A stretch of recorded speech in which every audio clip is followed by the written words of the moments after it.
ایک عرب قبیلے کے شیخ کو جب معلوم ہوا کہ اس کے جانوروں میں سے ایک مرغا غائب ہے تو اس نے فوری طور پر اپنے ملازم گمشدہ مرغے کی تلاش میں ادھر ادھر دوڑائے، خود بھی ٹیلوں پر چڑھ کر دیکھا لیکن مرغا نہ ملا۔ رات گئے تک جاری رہنے والی یہ تلاش ختم ہو گئی۔ کسی ملازم نے کہا، کوئی بھیڑیا مرغے کو لے گیا ہوگا۔ اس پر شیخ نے مرغے کے پروں کا مطالبہ کر ڈالا تو ملازم اپنا سا منہ لے کر رہ گیا۔ اگلے روز شیخ نے اونٹ ذبح کروائے اور تمام قبیلے والوں کو کھانے سے پہلے مرغے کی تلاش میں مدد کی درخواست کی۔ سب لوگ حیرت زدہ تھے کہ اتنا امیر آدمی اور ایک مرغے کے لیے بے چین۔ قبیلے والوں نے شیخ کی درخواست سنی انسنی کی اور کھانا کھا کر چلے گئے۔ چند دن بعد قبیلے میں سے کسی کی بکری گم ہوئی تو شیخ نے ایک بار پھر اونٹ ذبح کیا، قبیلے والوں کو بلایا اور مرغے کی تلاش میں مدد کی درخواست کی۔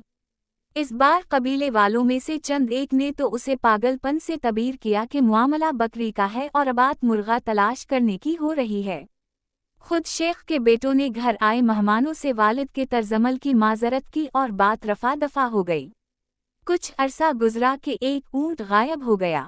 شیخ نے پھر وہی کیا، اونٹ ذبح ہوا، دعوت ہوئی اور آور گمشدہ مرغے کو ڈھونڈنے کی ترغیب دی۔ اب کی بار تو لوگوں نے دھمکی ہی دے ڈالی کہ اگر شیخ نے پاگل پن کی یہ باتیں جاری رکھیں تو سرداری سے مزول کر دیا جائے گا۔ شیخ نے یہ ماحول دیکھا تو چپ سادھا لی۔ مہینہ بھر گزرا ہوگا کہ قبیلے کی ایک نوجوان لڑکی غائب ہو گئی۔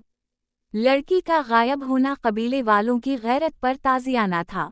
اب کی بار شیخ نے پھر وہی کیا۔ لوگ اکٹھے ہوئے تو انہیں اپنے مرغے کی تلاش پر قائل کرنے لگا۔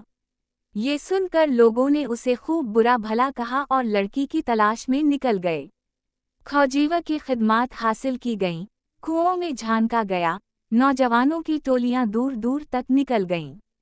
آخرکار کسی نے خبر دی کہ فلاں پہاڑ کے ایک غار میں کچھ لوگ پوشیدہ طور پر رہ رہے ہیں۔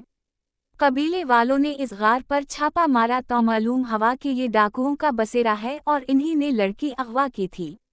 اس غار کے قریب سے ہی گمشدہ اونٹ، بکری اور شیخ کے مرغے کی باقیات بھی مل گئیں۔